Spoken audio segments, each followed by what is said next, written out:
Rumos às supremas ascensões biológicas. Vamos então começar agora a subir de verdade aqui no nosso estudo.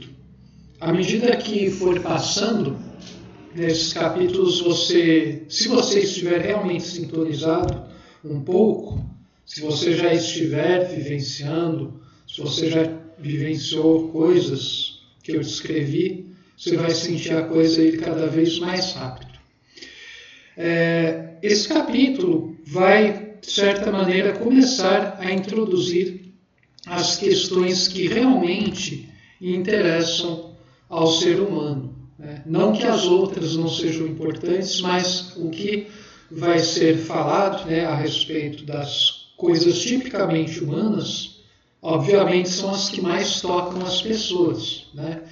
Então, nesse sentido, o nosso estudo, a nossa vivência, essa jornada vai adquirir um novo ritmo.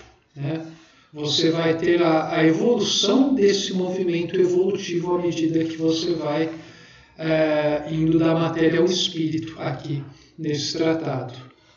Então, vejam, a gente pode resumir com essa frase aqui a relação entre passado, presente e futuro, o que cada um significa.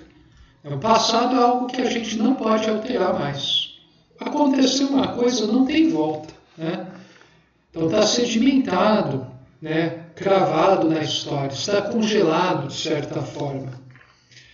Congelado no sentido factual, não na sua interpretação do que aquilo foi. Então o passado é nossa conquista. E o futuro são as possibilidades, o futuro está sempre aberto. Existe no ser vivo, especialmente no humano, existe uma multiforcação de possibilidades de coisas que podem ocorrer. Então o futuro é nosso desafio. O futuro é o desconhecido e a gente sempre almeja melhorar o futuro.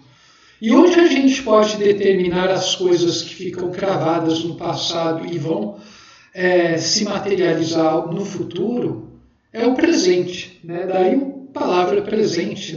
O presente é um presente. É onde nós estamos efetivamente exercitando o nosso livre-arbítrio. É o ponto da causalidade.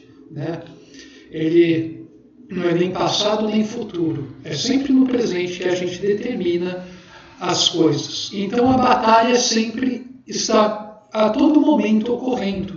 Sempre ocorreu, sempre vai ocorrer, até a gente regressar ao estado original, e está ocorrendo. O presente são todos os momentos, se você vê, considerando que você nunca sai dele. Você sempre está no presente. Então, o presente é o momento onde você vai melhorando o seu passado acumulado e vai se lançando inteligentemente rumo ao futuro.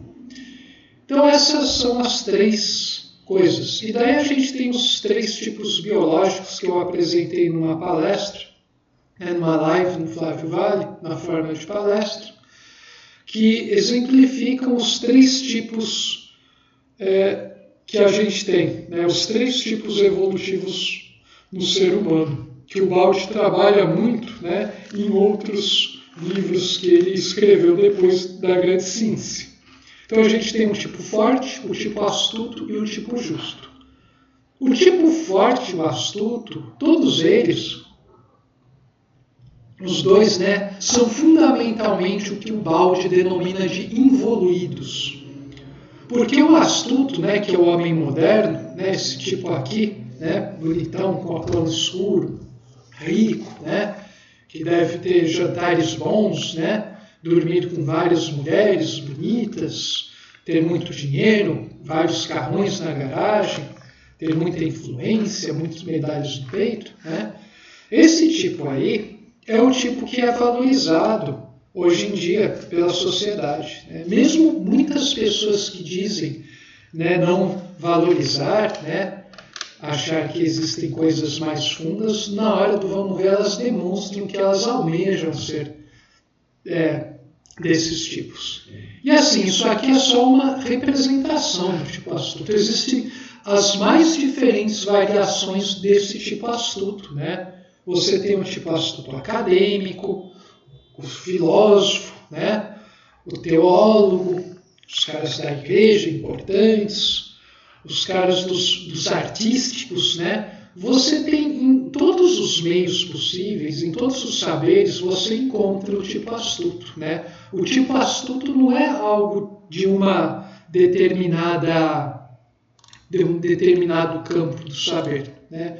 Como Cristo falou, justos e injustos você encontra em todas as raças, em todas as etnias, todas as culturas, nações, em todos os saberes, todas as religiões, por aí vai. A única divisão que interessa é entre justo e injusto, né, que diz respeito a coisas substanciais. Então, o astuto hoje em dia é o nível de consciência, né, é o tipo biológico que predomina no nosso mundo. O tipo forte seria um tipo também evoluído, só que mais inocente, né, que é mais físico. Então, para ele satisfazer os seus gozos, ele vai se usar de coisas mais visíveis, né? Mais grosseiras, é a força bruta. O tipo atual de evoluído, ele é muito sofisticado. Ele tem várias camadas de verniz de homem civilizado.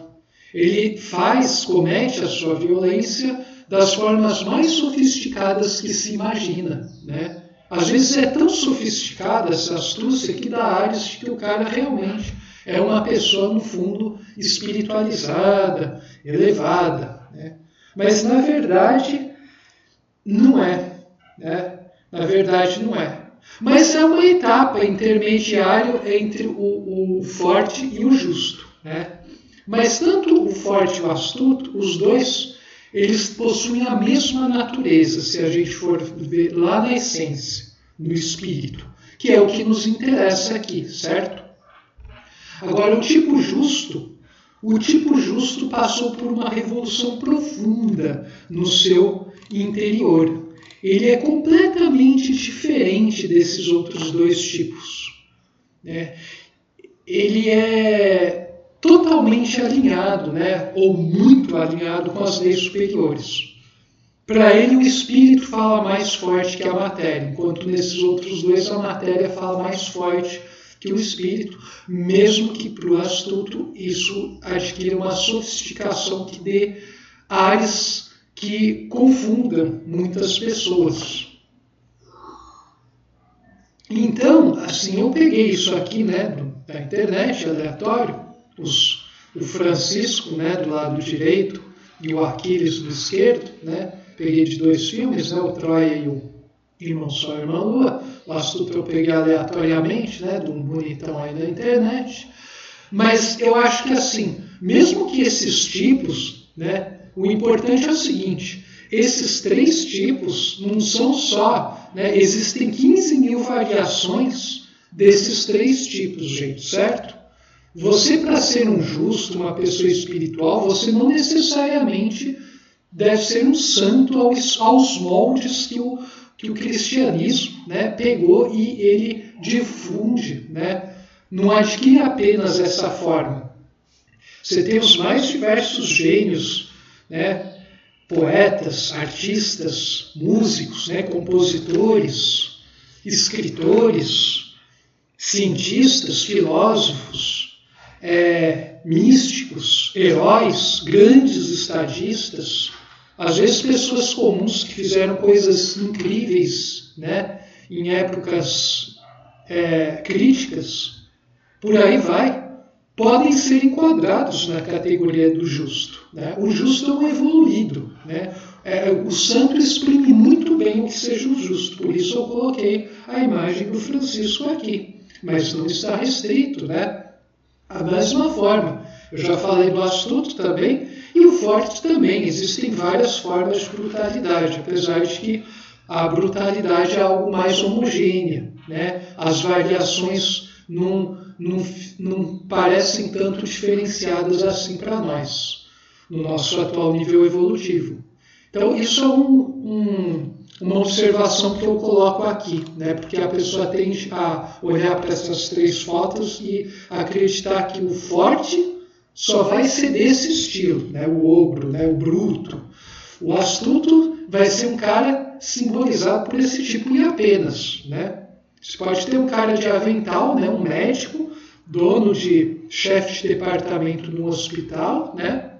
Um neurocirurgião, que é um tipo astuto, né? Porque ele, apesar de ser estudado, ele não conduz sua vida de acordo com leis superiores, né? Então, assim, essas imagens eu coloquei para sintetizar, né? Exprimir a coisa. Mas não quer dizer que estejam restrito apenas a essas representações, né? Eu falo tudo isso para as pessoas não caírem nas próprias armadilhas que elas acabam tendendo a cair às vezes, né? Então, veja só, esses 3 biótipos, né, eu acho que essa divisão trina, né, eu acho muito boa, porque ela nos permite avaliar em substância as pessoas, né, e nós mesmos.